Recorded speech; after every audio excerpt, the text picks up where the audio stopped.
Joint replacement లో కూడా ఈ లిగమెంట్, ఈ గుజ్జు అనేది అరిగిపోకుండా ఉండాలంటే మోకాలు జాయింట్ గురించి మాట్లాడుతున్నా? యా, నార్మల్ ఇండివిజువల్ లో మంచి క్వశ్చన్ అడిగారు. ఎందుకంటే ఈ మోకాలు అరగటం అది 100% అవుతుంది, ఎవరికైనా అవుతుంది. ఎందుకంటే జుట్టు తెల్లగా అవుతుంది, అది ఏజింగ్ ప్రాసెస్ అనమాట. సో కార్ తోలినప్పుడు టైర్లు అరిగినట్టే ఈ గుజ్జు కూడా అరుగుతుంది ఏదో ఒక రోజు. కానీ దాన్ని స్లో చేయొచ్చు.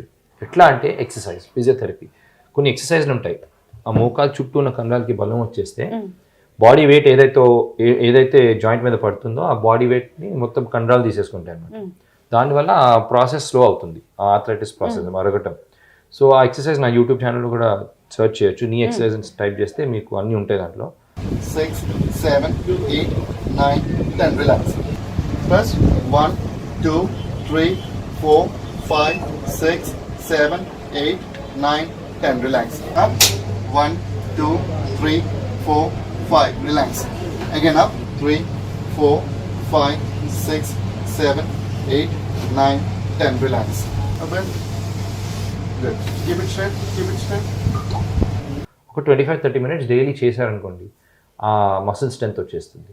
రెండోది కొన్ని జాగ్రత్తలు, కింద కూర్చోవడం మానేయాలి. అంటే ఒక ఏజ్ తర్వాత నేల మీద కూర్చోవడం, హాస్పిటల్ కూర్చుంటాం కదా, అలాంటివి అవాయిడ్ చేయాలన్నమాట. ఇండియన్ టాయిలెట్ అలాంటివి కొంచెం రిస్ట్రిక్షన్స్ చూసుకోవాలి. ఎస్పెషలీ 45-50 తర్వాత ఎక్కువ బెండ్ చేయడం వల్ల జాయింట్ మీద ప్రెషర్ ఎక్కువ అయిపోతుంది. ఎక్సర్సైజ్ చేయాలి. ఏన్షియంట్ ప్రాసెస్ అంటున్నారు, కానీ ఏన్షియంట్ వాళ్ళగా ఓల్డ్ పీపుల్ లాగా మనం ఎక్సర్సైజ్ అయితే చేయట్లేదు. వాళ్ళు ఎవ్రీడే ఎక్సర్సైజ్, చాలా ఎక్సర్సైజ్ చేసేవాళ్ళు. సో మసిల్ స్ట్రాంగ్ ఉండేవి. ఇప్పుడు రోజంతా టీవీకి ముందో లేకపోతే సిస్టమ్ ముందో ఉంటాము.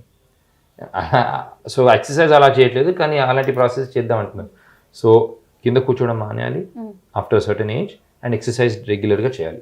ఈ రెండు important things. A kind of food hip కానీ జాయింట్ కానీ ఇక్కడ ఈ లిగమెంట్, ఈ గుజ్జు పెరగటానికి ఎక్కువ హెల్దీగా ఉండటానికి గుజ్జు, ఈ కార్టిలేజ్లో గ్లూకోసమీన్ అని ఒక సబ్స్టెన్స్ ఉంటుంది.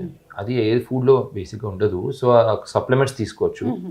కాల్షియం కోసం, కాల్షియం అండ్ విటమిన్ డి కోసం milk and milk products like యోగర్ట్లు, చీజు, తోటకూరలు, ఫిష్, ఇవన్నీ కాల్షియం విటమిన్ డికి మంచివి. కానీ అవి బోన్స్కి హెల్ప్ అవుతాయి, జాయింట్స్కి అంతా హెల్ప్ అవుతాయి. సో ఇవి రెండు వేరే, బోన్ వేరే, ఎముక వేరే, జాయింట్ వేరే.